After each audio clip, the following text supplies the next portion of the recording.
For about 2 weeks, issues surrounding the probe of the now suspended acting chairman of the EFCC has hogged the headlines.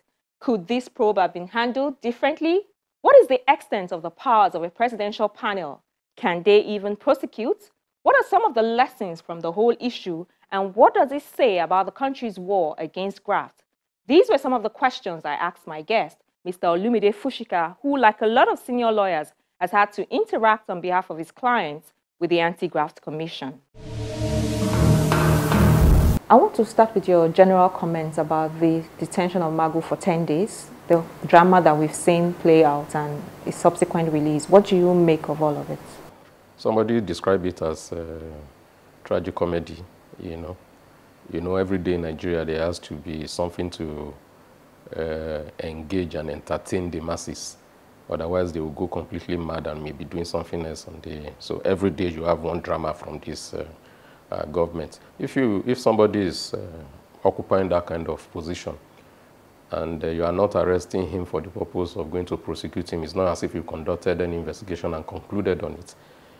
A panel has been set up to investigate him, and you invite him. The normal thing is to invite him to come to that panel, but because we needed to be entertained as a country, then they went to arrest. But he himself denied that he wasn't arrested. He was only invited, and he went to honor the invitation.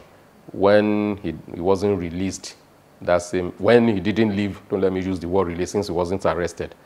When he didn't then leave the venue and was kept somewhere, or voluntarily leave the venue of the place that same night that he went to honor the invitation, it was then that it started becoming clear that, contrary to what he himself said, that he wasn't arrested, he may have been arrested. But if someone says he wasn't arrested, I don't think anybody should go about saying he was arrested.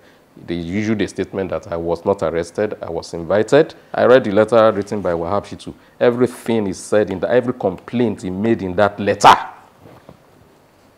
was what is normal operating procedure, standard operating procedure under Magu. They will arrest you, they will keep you there. When you go there to talk, they invite you. When they have finished arresting you and whatever, they may not even ask you any question for hours, days. They just keep you there. Is that not what you experienced? Then after that, you are there with them. They've made the announcement that, oh, you are there, so person. Then they will be releasing fake, false information. The person has stolen this billion, we have done this. Is that not what he's going through now? So when we say that, when you are occupying these offices, try and do the right thing, because you never can say whether you yourself will be the victim tomorrow. A judge that is sitting in justice over, people accused, or even if it's civil today, should remember that no condition is permanent. That judge may also be an accused person tomorrow. So when you are sitting in judgment over others, try and do it the right way, So they are releasing information. He had the property in Dubai. He's done bureau de change. He's done this. The man has issued a statement to say all these things are lies, and he's challenging them to prove it. Talk to us about what the law says on the extent of the powers of the presidential panel. Is this a judicial tribunal of inquiry? You have EFCC, you have ICPC, you have police. What Magu is being accused of is official corruption. Ordinarily, you have ICPC there. That's a complaint that should be made to the ICPC, that is a statutory body set up to handle those things. Send it to the ICPC, and they have to go and investigate it. You don't need to go and set up a special panel. All these ad hoc bodies are, as far as I'm concerned, that committee is not. You had when Magu's lawyer applied for bail to the police, and the police said, we are not keeping him. Which law sets up that panel? No law. If you want to set up a judicial commission of inquiry, you do it properly. This one is a panel for what? You then brought people from all over the place, police, this, that, to come and investigate allegations and all that. So I really don't understand the legal legitimacy of that committee.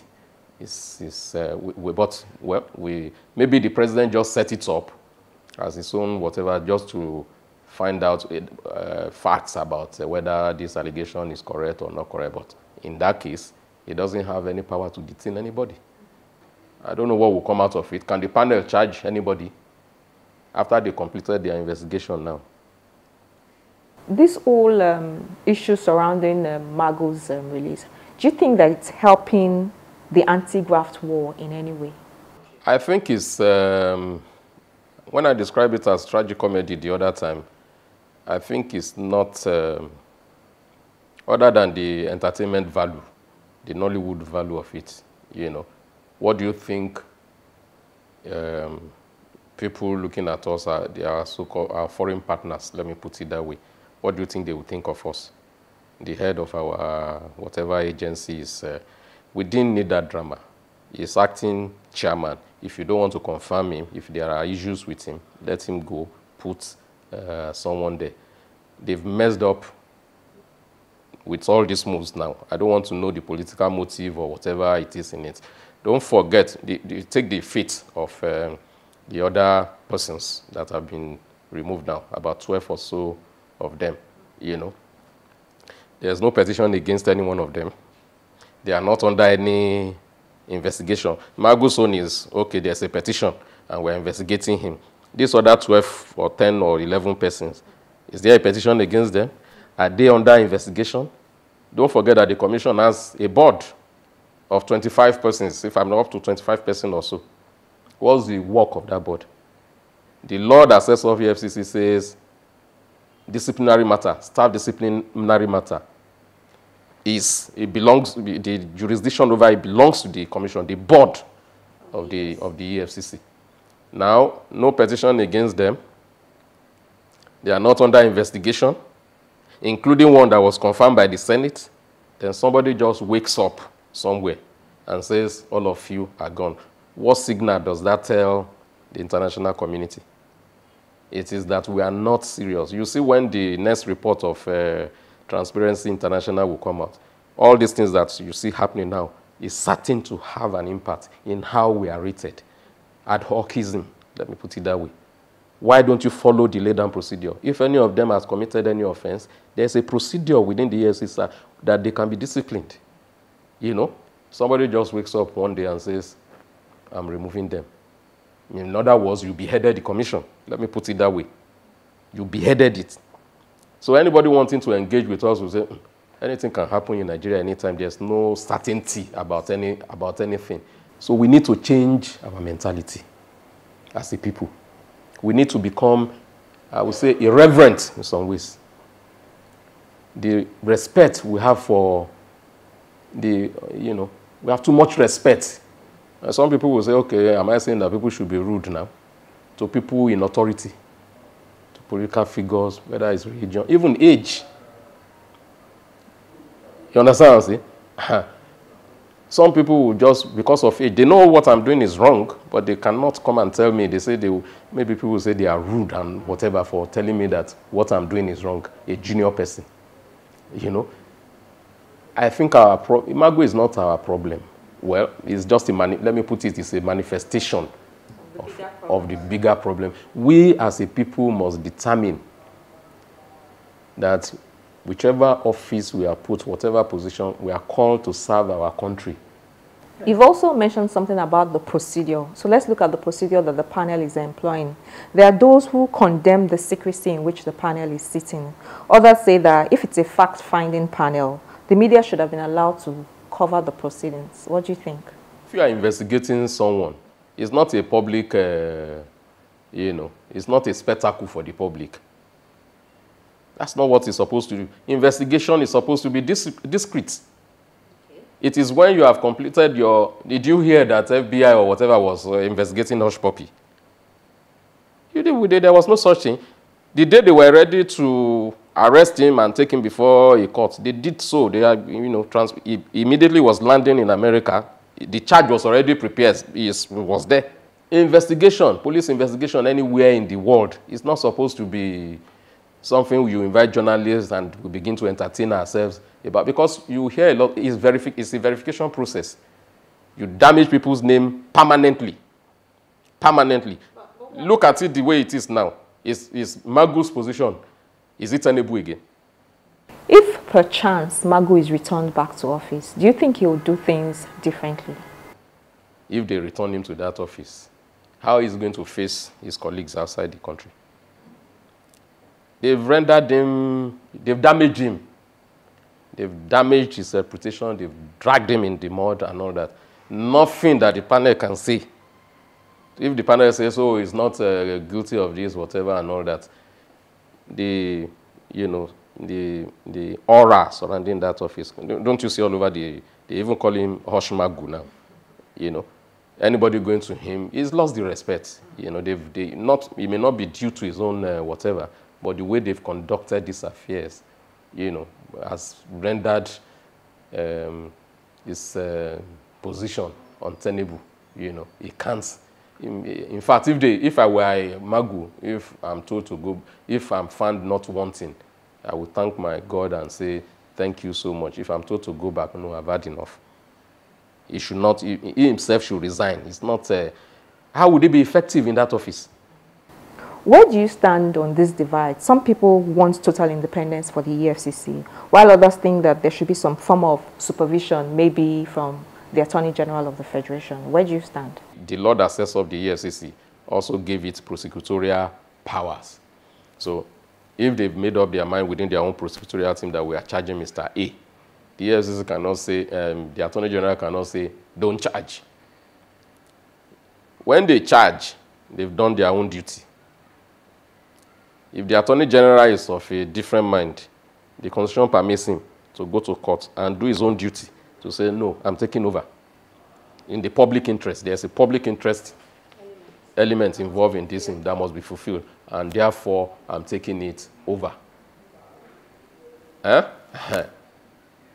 Nobody can stop him from doing that. But to say that the EFCC is under his supervision, or that Magu, or whoever is occupying that office, is insubordinate because he's not taking instruction from him. You cannot be EFCC chairman without being insubordinate. Insubordination means being clear as to your goal. We have investigated. Nobody can tell you don't investigate Mr. A. The law says has given you power to do so. Nobody can say after investigating and you believe that you have good reasons to charge the person to court to say don't charge. That's within your own remit. If you have done your work and everybody can see it that you've done your work and you are prosecuting and the Attorney General comes and says, I'm taking it over, he has superior, because it's the Constitution that gave him that power to say you can take over, you can continue, you can discontinue, you can do anything. And it doesn't apply to EFCC alone. It applies to all the prosecutorial agencies in the public interest. If the Attorney General feels there's something of public interest involved in any part, and that he could take it over because he feels that the case is so serious that the competence of the resource available, legal resource available to the EFCC prosecution team is weak. Let's support you with, He could take it over for any other reason, He could even take it over for corrupt reasons. He may not express it. He could take it over because he has personal reason for doing that, and then he'll present it as if it's public interest, He can do, but he cannot say, oh, EFCC, don't do your work. So this idea being peddled around that the ministry, the EFCC is a parastater or something under the Ministry of Justice and the Office of the Attorney General is not true. It's not correct. EFCC, the way it is independent. That's the reason why the chairman has to be, the president nominates, the Senate confirms. The secretary, the same thing.